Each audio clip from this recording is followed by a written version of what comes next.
What's up, guys? Welcome back to another episode of the Vacation Rental Revolution podcast. I'm your host, Sean Moore. We're back with Whiskey Wednesday. My main man, Josh, Jake, over in the corner, running all the electronics. We're missing Mike today. Our prayers are going out to Mike and his entire team.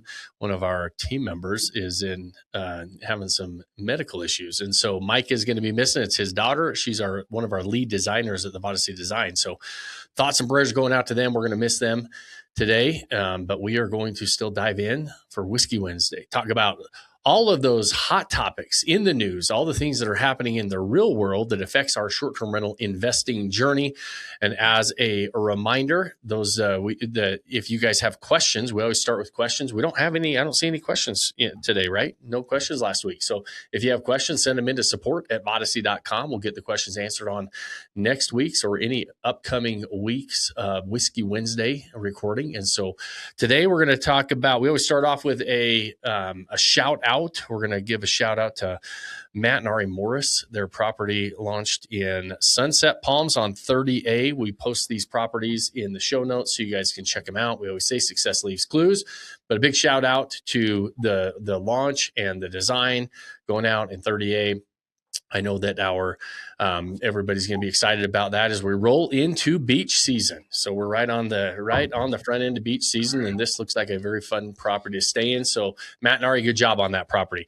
We're going to talk about AI photos today. We're going to talk about hosts and guests and how the economy is getting boosted by over $93 million. We'll talk a little bit about that. We're going to talk about more money, more problems in the short-term rental world. We're also going to talk about Fed's Jerome Powell's kind of swan song, his last meeting coming up, and what we expect to see interest rate wise, and all of the kind of the predictions, our crystal ball when it comes to real estate and everything else, interest rates. And so let's dive in. Josh, you've got a couple topics with. Let's start with the host and guest boosting the economy, and or AI photos. Which one do you want to start with? Do you want to start with AI photos? Which one? We'll go right to the AI, man. That was let's do that. Let's talk a little bit about AI.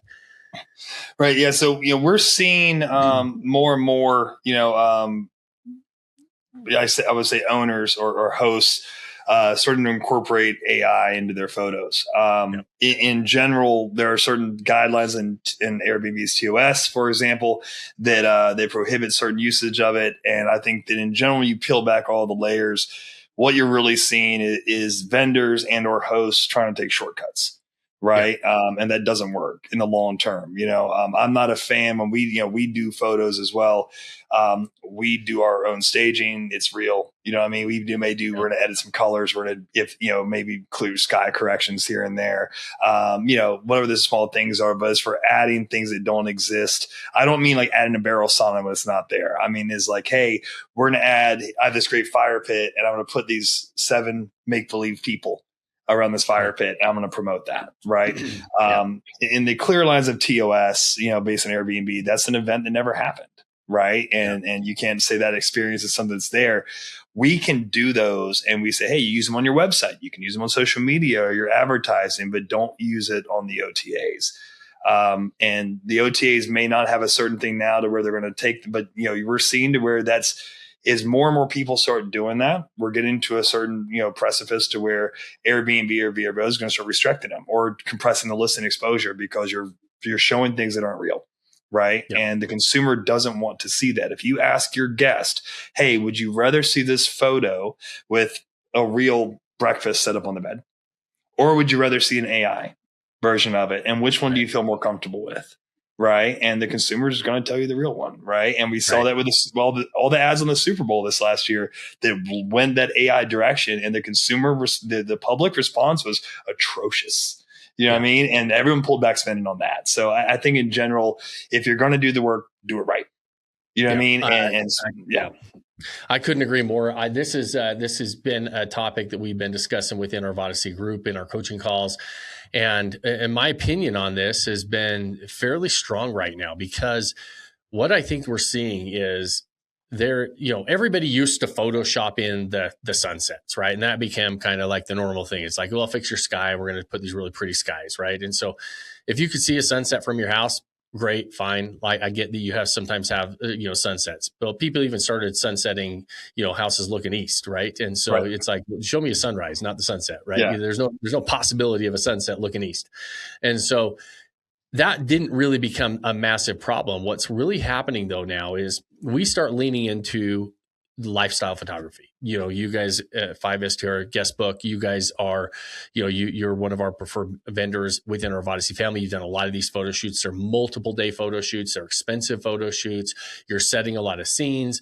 What we're trying to do is really articulate what it would be like to be at that property, right? And so we spent a lot of time there and we spent a lot of money there. Well, because those are so expensive, and as AI has gotten better and better and better and more realistic and really good at making and creating these amazing scenes, and now all of a sudden we're putting people in them and they're looking amazing, right? These properties are becoming like the marketing assets that we're investing a lot of money into. Now we can do it faster. We can do it cheaper, and somebody can do an AI photo shoot. Just give me a real estate photo shoot and you give it to somebody that's really good with AI. They can make that thing look, like it's the party's happening all the time. There's people going on, there's scenes that are set, and they can do it for a fraction of what you can do sending a crew out for 3 or 4 days, right? And actually waiting for the sunset and actually setting the scenes at different times of days and all that stuff. And what's happening is there's 2 things that I think are a major, major problem. The first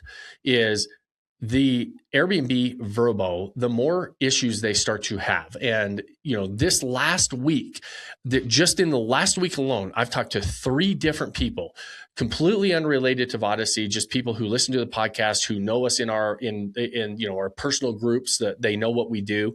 Said, I went to Airbnb, I stayed at an Airbnb, and it was not even the same property, right? It was a problem. And they called Airbnb and they said, hey, these are AI photos. And I didn't catch it, but this is the right property. And Airbnb is like, it's the same property, but it's definitely set up different.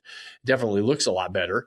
And they're all AI generated. The more and more of those customer service issues that Airbnb and Vrbo start to have, the more they're going to crack down on this. And so your first, order of business is to think, if I am using a lot of AI in my photography, one, am I setting am I really portraying what I actually have to offer? And most of the time when you're heavy into AI, it's because what you have to offer doesn't look as good in real life. Right. And so we say, okay, listen, I'm going to doctor this up and I'm going to use it in the marketing side of it. And I'm going to get these consumers to book my property. And then they show up and they're like, man, I was taken, right? This is a scam. I mean, this doesn't even look like the right property. Airbnb Vrbo, do you know how hard it is to have an AI scraper figure out what photos are AI generated? Not that hard, right? Yeah. So they're going to get really, really good at scraping those photos and saying, one, your best case scenario is they take it down. They say, hey, listen, Josh, you can't do that, right? That's your best case scenario because it was a problem. They had a problem with it. What happens when they start suppressing your exposure and they start shadow banning your listing and the algorithm starts to read those AI photos and those AI generated photos, and they start to say, oh man, Josh, you're putting these AI photos in there. We're going to leave your listing up, and to you it looks normal, but you're on the last page. You're not getting shown to the consumer, and we're not showing you to our consumer. We have the right to shadow ban you because we'll decide what we're going to show and what we're not going to show, right? And so that's a really scary proposition. And so a lot of people who have leaned into this, you might have spent $2 or $3 grand on your AI photo shoot still, and it could be massively hurting you in the very near future. Yep. Now go ahead. I mean, you can see the risk is, we're in this space a good bit, and we've had, even my own, we're outside of STRs as well, right? So my bigger brand, we work with cruise lines, we work with, hotel brands, and I'll go ahead and tell you these $1 billion brands, guess what they don't do for their commercials and the shoots? They don't do AI, right? And because they know it doesn't sell, right? And so you're a small property owner and you're saying better than all these other main hospitality brands that exist in this space, outside of the space in general. But if you look at the TOS, and again, I'm a big nerd, man, I read the fine print, right? And you can't use AI or digital technology to edit flaws. This is from their own language, to edit flaws, hide damage, add amenities or attributes that are not part of the listing or otherwise misrepresent the listing, right? Yeah. Another one from the content policy is that Airbnb's content policy explicitly includes photographic, audio, video. I'm reading this. Photographic, audio, video, or other content, including content generated or using AI. So you're not allowed to do it. You're already not allowed, right? And to your point, AI recognizes AI. You're not going to outsmart the computer with a computer. Right. It's going to catch it. And so if you've just paid however much money and the photographer or vendor or whoever it is, like, hey, we'll stage your property for $500 for AI. And you're getting a basic real estate photo shoot with AI staging, right? That works in the Zillow space. Right. And even the wide lenses that distort on the edges and the oven is 3 feet long. You know what I mean? Right. And it shows you a foot and a half, whatever that is, right? You see that in real estate, that doesn't work on Airbnb, right? And if you go pay for that, and I'm not saying today, I'm not saying tomorrow, but when it happens, those vendors are going to get a lot of calls from a lot of angry clients who are like, hey, I can't use my photos anymore. What do I do? Right. Yeah. And it's because you did the easy button. And exactly. It doesn't work. It doesn't work. And this is where I think the bigger issue is. Let's say, the rules say we can't do it, not to do it. Let's stop doing it. Right. But let's just say, I like this and I want to do it. Like I just had a call with one of our photographers. They go there they're doing setting scenes and doing this. And then they're AI enhancing it with some people in there. And they look really good. They look like really good photos. However, I still know it's AI. Right. And so here's where I think the bigger issue is. It's the consumer. There's a trust recession. It is our job to make sure that the consumer knows that they can trust what we're selling them. When you start doctoring it up with AI and we don't know what's real and we don't know what's fake and we start to recognize, hey, listen, you think I'm going to trust you more because you're doctoring something up with AI, or do you think I'm going to trust you less? You just mentioned it. The consumer spoke loud and clear on a lot of the AI Super Bowl ads. All of your major brands, why do they spend the money that they do hiring actors and actresses and models to make sure that when they want all that done, they spend a lot of money to get it done correctly without AI. AI could do all that stuff, but they know consumers are going to very much question it. And the minute you start to put that question mark in their mind, all of a sudden they're moving on and they're moving on to somebody else's property. So you just killed yourself because you might have some really cool photos and they're awesome, right? I've seen some awesome AI photos.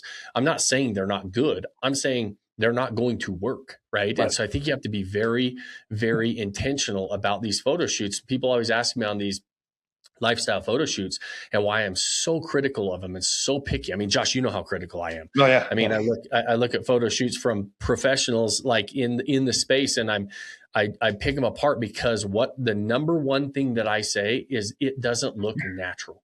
It doesn't look like the best photographers. They're setting the scenes, but it also looks exactly like what I'm going to walk into. There's not overly filtered. The exposure is perfect how my eye would see it, not how, some AI would filter it out. I want to see it and portrayed exactly as what I'm walking into. And those are the best photo shoots. And so those of you listening to this, I know that we're kind of hanging on this topic, but I think this is going to become a hot topic for a lot of people. And I think you're going to find that certain people have paid for some of this AI photography and it's in their listings. And we need to really be thinking about maybe removing it from our listings and or doing a whole different photo shoot if there's too much of it, right? And because it was the easy button, just like you said, the easy button is not going to produce. You're going to get a very quick result from the easy button with something like this. You might trick one or two consumers into this is the right property. The minute you start getting those bad reviews and or even if your property they walked into and it was really good, what happens to the other consumers that know it's AI? I showed my wife and kids some of these pictures and I said, man, what do you think about these photos? They're awesome. Look at how we made this property look. Instantly, they all said, oh, that's just too AI. It looks too AI. They're cool photos, but they knew it was AI, which everybody does. That's the thing. You got to realize consumers are going to start to recognize this and instantly they don't trust it. And they don't like it. I mean, they don't want to have it. If you're a host and you went through this, or even if you had a photographer that over edited your photos, if you get one person asking you, is this AI? Right? Yeah. 10 more are thinking it, and maybe 1,000 more are thinking it, right? And you need to go ahead and step back and say, hey, am I shooting myself in the foot here? Because, you know what I mean? It's to your point, you may get a quick return. You may, oh, this is a really cool photo and it duped a few people. But if your response is, I duped a few people, I mean, you're already on the wrong path. Yeah. That's a problem. The best reviews are when the guest is like, the photos didn't do it justice. It was so much better in person. That review is a lot better than someone saying, oh, you know, they obviously used AI, or your property doesn't face west. Thanks for the sunset view over that hot tub that I'll never see. Right. Yeah. The property was awesome, but that sunset view you saw is that's looking east. So I'm not sure where that sunset came from. Must have the earth must have spun on its axle that day. And there's a fine line, right? I'll give you an example. We had a Vodyssey member. We did their property. They had a lot of power lines. They were near a transformer, right? Yeah. And my photographer, he's like, should I edit these out? I was like, no. I was like, you know, it's one thing to clear up some wires here and there, but I was like, but if you're someone who's worried about that transformer being right there, right? And it was just the way all the properties in the neighborhood were like that. It was just there in the photos. I'm like, if we remove that, it's not like the consumer got there and, oh, they must have just installed this transformer and power system, you know, just a couple of days ago. You know, they didn't. You know what I mean? Like, it's been there since day one, and that's sloppy. I mean, that's just careless. And you need to be realistic with what we're selling. And if you're saying, "Oh, this is going to hurt my rankings if I don't hide that," I mean, you probably should assess that before you bought the property, or be aware of, like, hey, I can't use that. Like, that's what the guest is going to see. That's what they're going to experience. You know what I mean? And we need to be truthful, and that's going to be what sets us up for the best long-term results. Yeah, absolutely. Awesome, man. Well, let's move on. We've got some good news to talk about. That sounds like, not surprising to us, but there's a couple articles talking about how much money is going into the local economies just from Airbnb. This is an Airbnb article, so they're only calculating the money going into the local economies, supporting entrepreneurs in those areas, supporting local governments, some of these smaller governments. But let's dive into this one on the amount of money being spent in the U.S. economy from Airbnb. Yeah, I mean, we're saying this is from the Airbnb newsroom. Hosts and guests boost U.S. economy by a record $93 billion in 2025. So that is a large number there. As travel by hosts and guests generated more than $93 billion in economic activity across the U.S. in 2025, the highest level on record. Visitor spending helped support more than 1.1 million U.S. jobs, as 46% of hosts say hosting cover rising cost of living. There are a lot more deeper details in there, but I think the key points here that, we got to kind of lay it out there is obviously we're looking at over $26 billion in total tax revenue, right, across the United States. And if you look at that article specifically, there's a pretty cool little map, and you can see by revenue, by taxable income, by jobs, what each one of those markets. Florida, for example, is massive. You know what I mean? And you can see how much revenue it's bringing to that state, to that part of the economy, the taxes generating. I'm all about rules and regulations. Right. I'm all about, I'm the president of my HOA at my primary. And guess what? We don't allow short-term rentals. Right. And it's our covenants, and that's okay. Right. I'm not anti-STRs, and I'm not for everybody should be able to do it everywhere they are. Right. So I'm all about that. And this just shows that, done well, and as a professional host, the professional business model continues to improve. I think we'll continue to see this infrastructure increase. Yeah. And as we talk about kind of the little bit of a shaky economy, always in the news, things that are going on with the labor markets. I mean, just Airbnb alone estimates 1.1 million labor jobs, $56 million going, or 54 billion into labor income across those 1.1 million jobs. I mean, that's a lot of work, and it's a lot of money, and it's a lot of tax revenue and infrastructure. And a lot of this is going to some smaller areas that could really use it.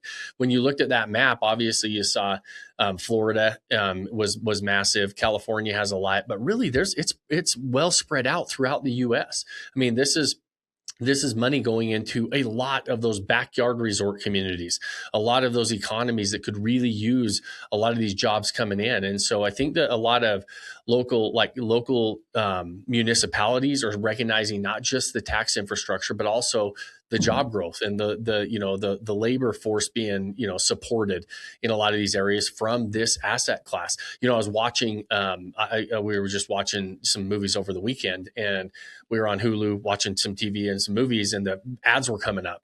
And a lot of the ads were for short-term rentals, right? Obviously, we've seen the Airbnb ads, we've seen the Vrbo ads.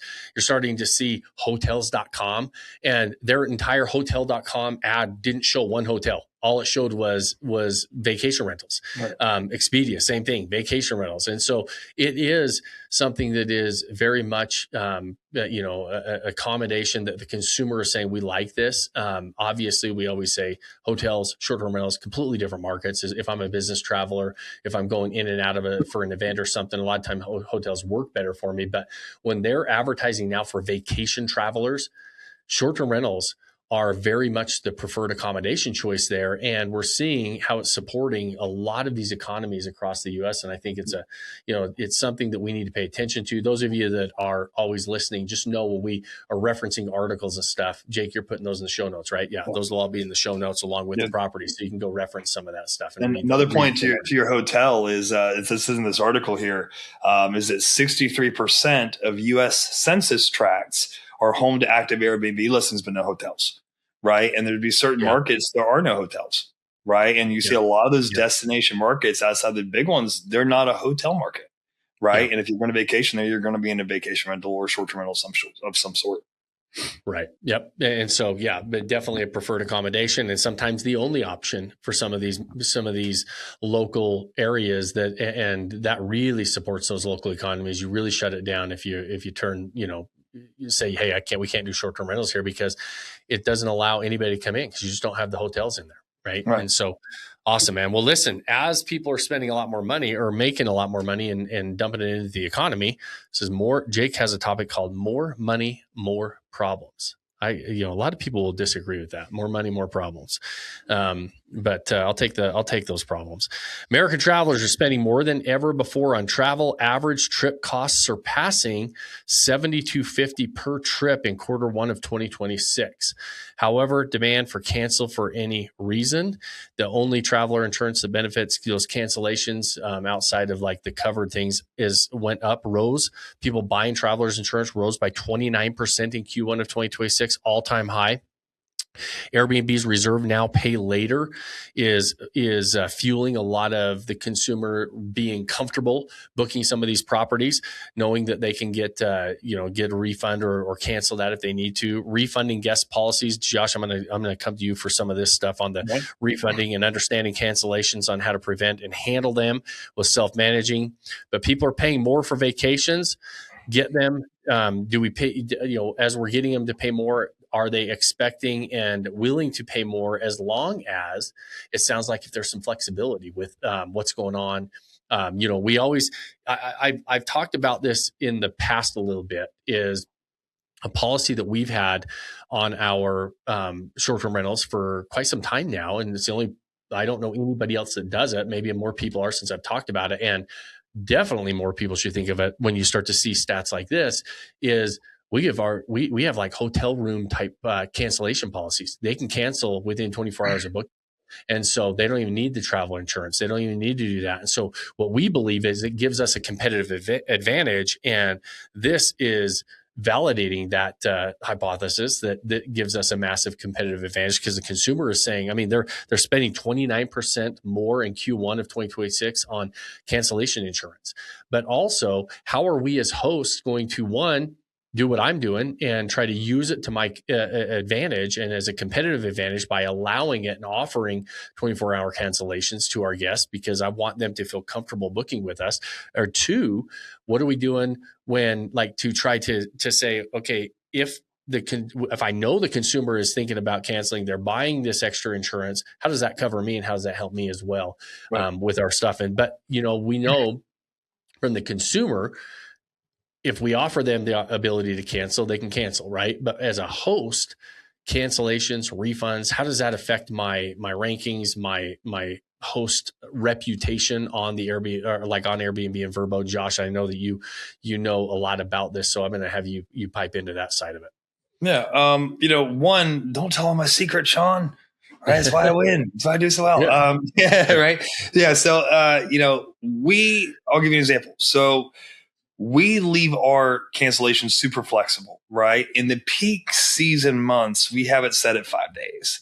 Right. And you're talking July 4th. I mean, you can cancel 5 days out. We are desirable enough of a property that we are not worried about that rebooking. Right. At the end of the day, if I look back at all of 2025, because I looked at this and I started looking back to make sure, last year we lost 2 days during the peak season. Right. And if someone basically canceled last minute, we booked 5 of the 7 days back. And the 2 days we lost were like a Sunday, Monday. Right.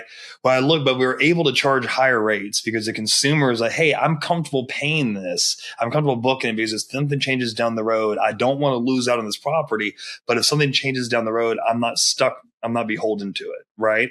And I know I can get booked. Now, if you have a larger property, I do think maybe you should have a longer window. I mean, if you got a 7-bedroom, 10-bedroom, something like that, and you make 95% of your money from Memorial Day to Labor Day, I'm okay having a more strict policy there in those type of markets in that situation. That should be a property by property analysis. But in general, if you give the consumer more flexibility, they're willing to give you more money. Right. And so I can charge, if I look at my May calendar right now, which I pulled it up right before we got on this recorded. If I look at my May calendar right now, and May is in like this recording to be released on the 29th, right? So it'll be like 2 days, right? My May, every Monday through Friday is booked. Every single one of my weekends, except for one of them, is wide open. Right. So initially, if you saw that, you'd be like, that's not good, Josh. That's really bad. You know what I see is in my market, which is Hilton Head, May is a slower month typically, right? So you got that's right after all the spring breaks are done. It's right before summer break starts, right? You got a little bit of a doldrum there. I have all of my hard days to fill are already filled. All of my easy days to fill are still open because my prices are so high, and I'm going to keep them high because I guarantee every single one of those weekends is going to book, right? And I'm going to be the only person in my comp set with a fully booked competitive calendar. Right. Yeah. Because I left it available. I pushed prices where it made sense. Right. And I leave the cancellation there. I've had July 4th for me book and cancel twice in the last 4 months. Right. I'm okay with that. It's going to book. Right. And it's going to book at the highest rates of our entire resort by a wide margin. Right. And it's not just because I said so. It's because we did all the things on the front end from, designing a unique and immersive guest experience and marketing that unique and immersive guest experience to the correct target audience. Right. And so we're comfortable with that process, and it's all about crossing the T's and dotting the I's.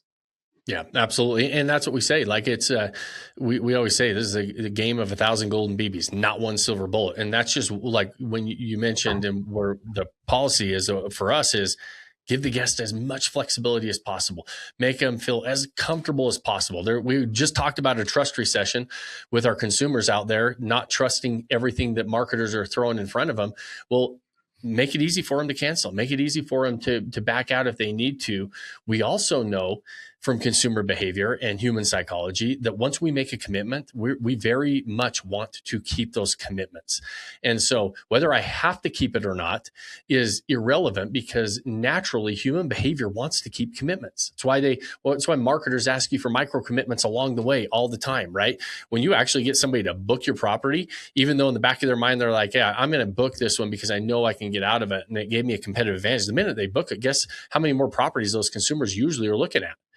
They're not. They're like, hey, listen, I'm locked in. I've got this taken care of. I found the right property. And even if they do, and they don't find something that is much different or unique or better, they're sticking with us, right? And so it's very rare that something actually, tragic happens or something happens that the guest is not has to back out, then they're not coming. And so to your point, we have maybe in a course of every single year, we probably lose out on 1 or 2 bookings because we have that policy, right? And it's usually on our smaller properties, we might not even miss out on it because it rebooks. On the larger properties, yeah, we might miss out on 1 or 2. How many do we gain? I don't know, because we already operate at higher than average nightly rentals. We already operate at higher than average occupancies for the markets that we're in. And so I don't know exactly how that equates to more bookings for us. But based on this, what I was just reading and seeing that consumers are trying to protect themselves and they're willing to spend more money, but they're 29% of them are paying more for travelers and cancellation insurance. That's just in their pocket when they book a property like mine, because they don't have to do that. Right. I'm going to let them cancel anyways. So Josh, really quick on before we go to the next topic, I know as a host, if I cancel on a guest, it's bad for my reputation. I understand that. What about when a guest asks for a refund? Does that hurt me at all? If they cancel because they're not coming, not ask for a refund after they stayed and I've got a bad, my house wasn't cleaned or anything else. I'm saying they paid, they reserved my property because they were comfortable with being able to back out last second. Something actually happened and they had to back out and they asked for a refund. Does that hurt me as a host? Or is that beneficial to me as a host that I allow them to do that?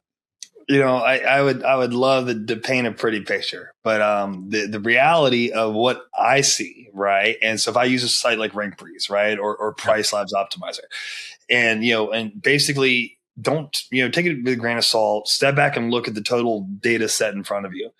But realistically is this, I've told you this we've had July 4th book and canceled twice from people over different months, right? Both times that cancellation has happened, it's been within the cancellation window. We're still months away from that. We're fine with it, right? Right after that happened, I can go and I can see that I've dropped in the rankings a little bit, right? Because Airbnb's question, I'm assuming, is like, hey, was something wrong with this property? Why this person?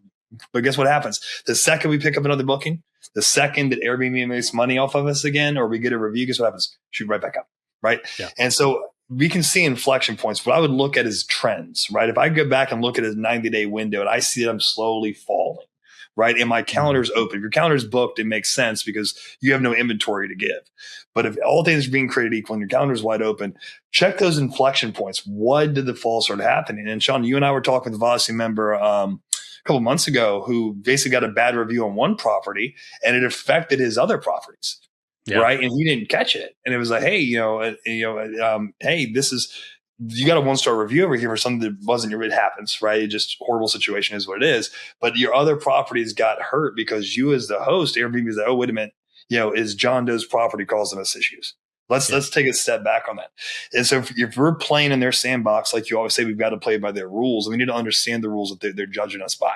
Basically, anything positive, you get bonus. Anything at all that loses them money, that's going to cost them money, you're having to send a refund for something, it's going to cost you rankings, right? And you can't be mad at that. I mean, we're playing on their platform. That's their rules. So we need to understand those rules. Yep. Love it. Love that we touched on that because there you go, the pros and cons, right? We talked about the advantages of having a policy like that. The disadvantages, if somebody does start to cancel, it can affect your rankings and it can affect, them coming in. Now we feel like we get more business by offering it. You guys judge whether you want to, but based on this article, I would say the consumer very much appreciates it as well. And the consumer is willing to spend more money, right? And so that's the other key thing about that article is that the money being spent on average vacations and what they're spending in these markets just continues to go up. I mean, if you have a desirable property and your property is more desirable than all the others, you will get the bookings. Yeah. Right. And as long as you're priced reasonably for what you're trying to offer. Right. And we're not competing on price. We don't want to compete. Like if Mike was able to jump in here, he'd tell us all about it. Right. Exactly. But we don't want to be comparable. And if we're the top of that market, I'm not worried about losing that booking because I know I'm going to book right back again. And if I look back over the course of an entire year or years of revenue, there's a reason why Vodyssey properties are at the top of every market we go into. Right. And it's because the methodology works and it's sound. And so we're not looking at the nuances of I lost a Monday, I lost a Sunday, I lost this weekend. I'm looking at the course of over years of where I've been able to win time and time and time again. And that's where we're going to see where we're winning most of the battles and definitely the war. Right. Yeah, and absolutely. That's where we make the money at. Yep, absolutely. Well said. Yeah, win as many battles as possible, but sometimes you're going to lose a battle here and there, but you got to win the war, right? And speaking of wars, leading into our next topic with Mr. Powell and his final his final meeting as head chair or Fed chair is going to be in May, right? In a couple weeks here, and kind of most of us believe that we're kind of going to flatline, and he's going to say there's no interest rate cuts in the near future. Inflation is going up. It's higher than they were anticipating, not by a ton, by a little bit. But CPI is supposed to be at 3.5 right now. Core CPI, if you remove energy and food from that, is like at 2.5. Target of 2 is so much higher, which when inflation's high and you got the softening job market and some of those things that are adding to that inflationary time that we're in right now, that's not the time you cut rates. That's the time that rates raise and go up, right? I do think personally that they are going to, because energy is a big factor to that, with the war going on with Iran and oil prices, that skyrocketing energy prices in that number. And so we've seen that portion of the measurement, really a lot higher than where it was a month and a half, 2 months ago, right? And so also food is affected by that because of the transportation costs and the gas prices in the trucks that have to bring it to us. And so those two things are pretty big numbers of pushing that CPI higher and higher than we want to see. And, as far as Jerome Powell and what he's going to probably indicate is that they're going to probably keep rates where they're at. They might hint at a rate increase. I doubt Powell is going to do that on his way out the door, because you're going to have somebody a lot more bullish than, or dovish, I guess they call it when it's talking about this, versus hawkish. And Jerome Powell's been a little bit hawkish with rates, rate cuts, all that stuff, saying, I don't think we're there. I think Jerome Powell has been late to a lot of stuff, but I think actually overall he's done a really good job as Fed chair. I actually don't think that he's done a horrible job, contrary to a lot of people have different opinions across the board. I think he's done a pretty, like, if I had to grade Jerome Powell and his what he's done, and I'm just looking at from overall real estate is what my lens of this is. I would say he's a little bit late, which is why I'd give him a little bit of a lower grade, but I would say a B plus. I don't think he's done a horrible job, despite what Trump is, calling him the last couple months. But he, I know that we'd like to see rates come down, as an entrepreneur lending, and just business lending, real estate lending, all of that helps the economy. But we got to get inflation under control as well. And it's something we have to watch. And so I think that if you're just sitting, one of those, people with part of that $7.8 trillion sitting in money market funds waiting for rates to come down, you might still be waiting a little bit longer. Right. And I think that that's what this is saying, and what we would anticipate on his way out the door and the new chair coming in, it's probably going to be modest decreases, if that, and it might not. It's probably already baked into a lot of the mortgages that we're seeing out there, anyways. And so you might not get that big rate cut that you're waiting for, that you've been sitting on the sideline now for a year and a half waiting for, or longer, some of you, and missing out on really good deals that could be making you money. And so my advice is, interest rates, whether they're at 3% or whether they're at 8%, when you underwrite your deals, the deal has to support the debt service. What doesn't matter where it's at, right? So at the end of the day, quit focusing on the rate and start focusing on the deals. And now, do higher rates affect the cash flow and the investability of a deal? Absolutely. That's not what I'm saying. I'm saying it's a number on your underwriting sheet and on your analysis sheet to say, does this work, and can this property and this market support that debt service? And I think more and more needs to be talked about that than focusing on exactly where the rates are at any given time. It doesn't really matter, right? Lock it in. If the property can support it, great. And if you can get better in the future, refinance it. If the property can't support it, don't bank on it coming down. Like, you have to say no to it, right? Anything to add to that, Josh, as far as your opinions on the rates and where they're at? Yeah, I mean, we're always taught, marry the property, date the rate, right? If you're getting into a DSCR type product, it's got a 5-year step down, a 3-year step down. You're penciling that in. You're saying, I'm riding this horse for the next 3 years, the next 5 years. I'm aware of that, and my underwriting covers, what I'm doing here. And then when I refi, because you have to understand is, like, with the rate stuff, the number of people that I've talked to outside of Vodyssey, and they're like, oh, we're going to buy when the rates come down. I'm like, but that was a year ago, 2 years ago. And you could have had a property by now that you've already got function up, operational, making money, making memories for you and your family as a lifestyle asset. And you'll be in a better position 2 years back than you would today. And, when's the best time to buy real estate was yesterday. Yeah. Right. And obviously, if the numbers don't pencil out, don't buy that property. And I would say, we bought our first property, ironically, as a seller finance, because at the time DSCR rates were like 10 or 11. You know what I mean? But we knew, we took a chance. Right. We assumed they're not going to be at 11% for the next 3 years and refied back out of that product when it made sense for us. Right. Yeah. But in general, I saw those extreme swings in there. If you're waiting for COVID, rates again, I don't think you're going to see this again in our lifetime. Just my personal opinion, but I could be very wrong. That'd be great. But I mean, again, those rates drop, your prices go up. So you're paying that price one way or the other. The question is, do you want to start making money on it now, or do you just want to keep waiting and hoping that it's going to get better and that you're the only person that's going to jump back in the game when they get better? No, everyone's going to jump back in the game. And now competition goes up, prices go up. You're bidding a lot more, right? When you're the only one bidding on the property, you have a lot more fun. It's way funner to buy right now. I'm not having to compete. I get to negotiate a little bit better. It's crazy to me when we underwrite deals, and we have an analysis and underwriting department that we help a lot of people. So we see thousands and thousands of deals. So understand that we see a lot of deals, and let's assume you had pre-COVID rates versus today's rates. And that's what you're waiting for. We see people that say no to these deals that are waiting to save, maybe they have a 7% rate today and they had a 4% rate back then, and it was going to save them a whopping $600 or $700 a month, a big amount on a monthly payment. At the end of the day, they're saving $7 or $8 grand. And they're saying, no, I'm going to wait for that rate to come back. Probably is never going to come back. I agree with you. We're not going to see those rates come back. And so the realistic is they're waiting for a rate to come into the 5 range or so that's going to save them $200 a month.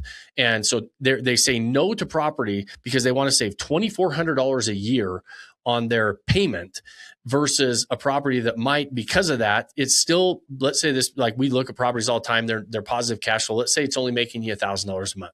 It makes you $12 grand a year.